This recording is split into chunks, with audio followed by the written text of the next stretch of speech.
Hello అందరికీ సింపుల్గా టమాటా చారు ఎట్లా చేయాలో చూపిస్తారండి.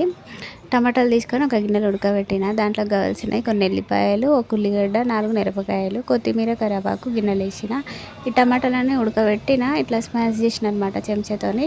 కొన్ని చల్ల నీళ్ళు పోసిన, కోల్డ్ వాటర్ అంటే నార్మల్ వాటర్, ఒక గిన్నె పెట్టుకోవాలి. మధ్యలో ఇట్లా వస్తారనమాట, డిస్టర్బెన్స్ ఆఫ్ ఇండియా, ఇలా అవాయిడ్ చేయాలన్నమాట.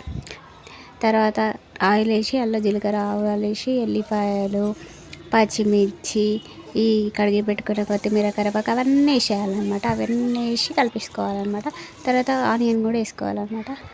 అది ఉడికేలోపు మధ్యలో టైం పాస్ చేయాలన్నమాట. మధ్యలో వచ్చి నా చేతికి గాజులు తీసిన రెడ్ కలర్, నెయిల్ పాలిష్ కూడా రెడ్ కలర్, మ్యాచింగ్ మ్యాచింగ్ అని చూపిస్తున్నా. నేను ఏదో చూపిస్తున్నాను, మా చింతల్లో వచ్చి నా చేయి చూపి అని వచ్చింది. అవి అట్లుంటుంది మనతో, అట్లా చూపిస్తుంది అనమాట. అయ్యో కూర మాడిపోయిందని పోయి అయితే ఏం మాడలేదు, నార్మల్గా ఉంది. పోయి పసుపు వేసుకున్నాను అనమాట. పసుపు వేసుకున్నాక టమాటా చారు రెడీ. ఉప్పు, కారం, మసాలా